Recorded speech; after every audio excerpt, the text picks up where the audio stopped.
चीज़ पाकिस्तान तहरीक इंसाफ सर ताल्लुक साकम सिटी लेवल में प्रेसिडेंट दरंग ह्यूमन राइट्स डिस्ट्रिक्ट मेंबर यम अफसोस जमा कतल नो जमा द कोर देवाल वानीगी उच जमा द कोर देवाल वानीगी नो जमा मंशूर ताने जब जालिम सर उतरेगम और द जालिम खिलाफ आवाज जतम आगा जालिम सोक पे ما هو مخکې ویلو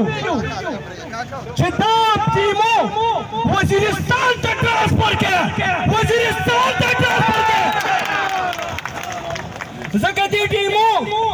زم بلیک میل کوم وایي دې راځي مانه پیسې غواړي لعنت چوپته ځکه اوس د 400 پښتنو د آواز وکړم نو د پیسو باران بشي خو دا مقصد ته خبرې نه دی ټیمو صاحب سپاره ته ویم خپل قائدینو ته ویم چې دې لرې کې که نه یې لرې کوې نو په دې 400 کې تاسو ټول چې زه یوازې ناست یم یا به دې وي یا به زه یم د دې پراپرټي ډیلر نن دې سره یو پراپرټي ډیلر سره ما ته پته لګي صرف کسان کار کوي آی کې زما یاران دي آی کې زما دوستان دي آی کې زما خپل دي ټول متاثر شو وای ډاکټر د خر په شان ټوپونه وې چې د خر په شان وې او د مظلوم د پاره نه راوځي ما ورته ما په 2018 کې د مظلوم د پاره واس کړی او اوس تاسو د پاره راوځي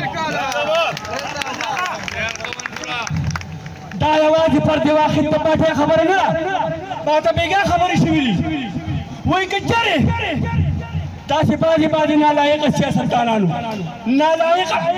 وای کچره تو د ډاکټر صاحب مونږ به تنظیم نه لري کو ما ورته وې ټول کې به تاسو کې او مونږ دې بلګرو زه تحقیقات کوم چې په دې 400 کې د بار خبره نکوم دلته کې د 419 او د 420 پرچه کټل شو پښتون غوسناک جوړېدی شي پښتون زورور جوړېدی شي پښتون جګړمار جوړېدی شي خو پښتون 419 او 420 نشي جوړېدی ملګرو ولاړ به یو نن ته به دوی وضاحت راکوي موږ زموږ موقف به اوري او که نه اوري